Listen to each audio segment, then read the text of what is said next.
There you have it, guys. Shenmue. Just finished it right now and still love the game. Yes, it's over 20 years old. Yeah, it's not completely HD or 4K or anything like that, because it could have downgraded the quality of the game if they did try and do that. Um, I still love it. I still love it. Yes, the writing is still a bit corny, and so is the voice acting, but the heart is still there. Still love it. Ryo Hazuki from Yamanose, Inasan, Fukasan, Mizomi, I think that's her name. I forget I forget the name of the Jamaican guy from America. I forget his name, and the martial arts master from China and his son. But those are all nicely realized characters and fleshed out characters. Really enjoyed it. Really enjoyed it. I cannot wait to play the second one. I look forward to getting my hands on it. As always, I finished it around midnight. Um, love the composition of it, the score, and some of the soundtrack in it. I just think it's absolutely brilliant. I got a number of the achievements. Some I missed. I will play it a second time to try and get the rest of the achievements. Hopefully that pans out. Chai was a pain in the backside. Anyway, he got easier in some ways. He was a pain in the backside when you first fight him in the arcade, but as a final boss, he wasn't too much of a hassle. I'm not going. Let me not kind of put myself in a hole so that when I play it a second time, he doesn't kick my ass. He was a bit difficult, and yeah, there was a part where you had to fight like over 70 people, and that was a fun moment in the game. I just love the game. It just takes me back to when I was, let's see, 20 years from, let's just say about 20 years ago. I think I was 18 back then. Yeah, I think I was 18. I can't remember him. I don't want to give everyone an accurate age, but I was in my late teens anyway. But yeah, I really had a lot of fun playing this game when I did play it. And it was back in the day where there was no such thing as an internet connection. So to play the game, you kind of just had to chug on.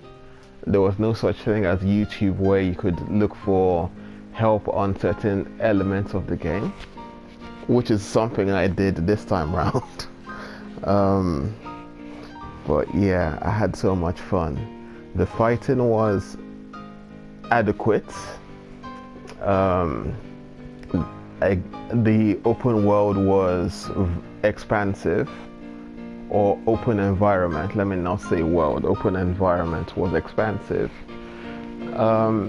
This was the first game that I played that made me want to learn who the creative developer was. So it was this game that made me realize who Yu Suzuki was. You know, because I adore that man for this work that he did, you know. And I was so excited when he came out on the stage at E3 a couple of years ago to announce Shenmue 3, which will be coming out, I think, August 26th. I might be wrong, but late August anyway, next year. So I am so stoked for that one. I'm very excited. And yes, it looks different. The way I see the trailer, it kind of just is a creative. The way the characters look is kind of like a creative embellishment, you know, on everything in this world, and I really like that creative embellishment. You know, yes, Ryo Hazuki looks so a little bit different than he does in the first two games. but he still looks close enough to the way he does in these games. And I really hope that my choices and my saves and everything transfers into Shenmue 2, and I hope it does the same thing for Shenmue 3. I really had a blast playing this game. I told my brother about it and he got extremely excited about it, so he's going to be grabbing himself a copy. He doesn't pay too much attention to certain games and other things like that. And check out Yo Suzuki's Autograph there. Directed and produced by Yo Suzuki, distributed by Sega. So thank you very much, Sega, for giving Yo Suzuki such creative freedom to make such a game. And thank you D3T for polishing this game and allowing those of us who enjoyed it the first time around to have another crack at it. So yeah, music, the look, the fighting, the environment, not so much the writing, not so much the voice performances, but it's a really good game. I really hope that they flesh out the writing and the voice acting for the third game. I hope it's not as extreme as it is in this one, because there were some hilariously cringe-worthy moments in this game. So I hope they kind of flesh it out a little bit, but at the same time, at the same time keeping that element of cheese to it, because I think that is what we loved so much about it, you know. So yeah, this was a fun game, and thank you very much for watching, guys. Leave us a thumbs up, share, comment, subscribe. I know not too many people will check this review out, but either way, to those who do, thank you very much for taking the time to check this out. I really appreciate it, and I'll catch you next time, guys. Have a good one. Goodbye. Hey everyone, this is my impression of Shenmue 2, or my early thoughts of Shenmue 2, as part 2 of my Shenmue 1 and 2 review or thoughts.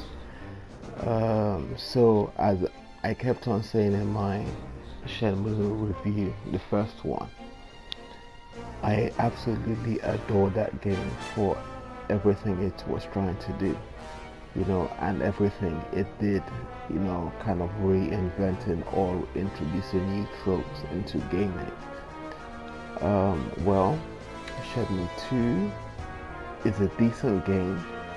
Honestly, I don't think it's as good as the first one, and I have many problems with it. The story is decent again, but not as much as the first one. The first one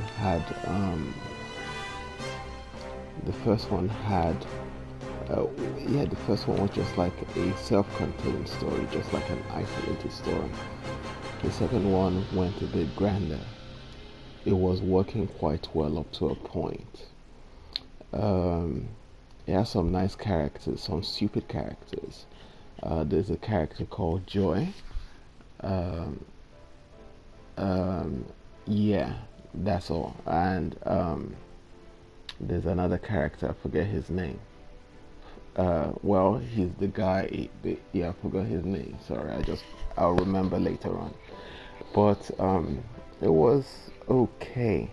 Again, the gameplay, some of the mechanics have been shifted from the way it was in the first game, which is not really too great, but I guess it's decent enough. But yeah, it was fine. The mechanics are quite good. But yeah, my gripes with it are it ODs on quick time events. I mean, it was just so damn ridiculous, the amount of quick time events that were in this game alone. Um, yeah, and the last quarter of the game, um, when you take out the final boss, the last quarter of the game is somewhat tedious. Yeah, quite tedious. Yeah, you just have to just keep walking, and yeah, like I said, it's tedious. The quick time events are ridiculous. I managed to get all the trophies in this one. I wasn't able to get all the trophies in my first playthrough for the first game. Hopefully I can do that on my second playthrough for the first game. But yeah, you're able to transfer your saves as the video showed, my first video showed on this game. You can transfer your progress, everything you picked up, everything you learned from the first game will transfer into this one. And I really like that, but I kind of feel like maybe it's kind of doing the game a little bit of a disservice because the story was not as tight. And okay, yeah, some of the environments amazing, especially when you get to Hong Kong, the environments are amazing. Yeah, but when you go to Kowloon, it just kind of feels a bit lazy. No offense to the people who worked on it, but it kind of feels a bit lazy. And yeah, it just felt a bit lazy. And like I said, I think everything, most of what they did in Hong Kong was amazing. Everything after that was somewhat subpar. Like I said, they OD on the quick time events, and I don't really like that. I enjoyed the game, but I think it could have been better. But I'm excited for Shenmue 3, and I'm really hopeful that they cut back on the quick time events, you know. So yeah, before I carry on, I want to apologize for the poor audio in my first impressions of Shenmue 2. But to add on to most of what I said, overall, I really enjoyed the games. I thought the graphics still hold up. Yeah, the gameplay is a little bit weak. The control doesn't handle as well as you would want it to. The voice acting is not great. The story is a lot of fun for Shenmue 1 anyway. The story is fantastic for Shenmue 1, but Shenmue 2, the world of Shenmue 1 is very well realized. The open environment is very well realized. Shenmue 2, Hong Kong is amazing, it's fantastic. But when you move to Kowloon, it kind of feels like people just lost interest or just couldn't be bothered with a whole lot of quick time events. And yeah, you have to wait like a day or two to meet somebody and other things like that. The gameplay is fine, is adequate, but like I said, Kowloon was terrible, and the last quarter of the game kind of, you just walk for like an hour or 2 hours before the game finishes. Anyway, I did mention there were two characters that there was one character from Shenmue 1, there was another character from Shenmue 2. I couldn't remember. The character from Shenmue 1 was Tom, an American who for some reason sounded like he was Jamaican, and Ren, a pain in the backside. But again, like I said, it's a really interesting game. I liked how the shadows moved. I liked how everything interacted with everything else, and it was a fun game. So thank you very much for watching, guys. Again, thumbs up, thumbs up, share, subscribe, and I'll catch you next time, guys. Thank you very much for watching. I know you don't really need to watch it, but I am grateful that you've watched this video. Have a good one, guys, and I'll catch you next time. Oh yeah, sorry, I need to add one more thing. Yes, it's a slow burn. It's a slow burn game for some people, because some people who did not grow up with it will most likely not like it. You know, because there are other games that have done it better, and bigger than Shenmue, but this was the first one to get it right. Or not, this was the first one to try it at all. And that is what I appreciate about it. So yeah, that's all I have to say. You know, it will be better. I mean, people who did not grow up with it, you know, younger gamers might not really appreciate the game. But if you're like a retro gamer, or if you grew up with it, then I'm sure you would appreciate it a little bit more. Anyway, there you go, guys. Thank you very much. I'll catch you next time.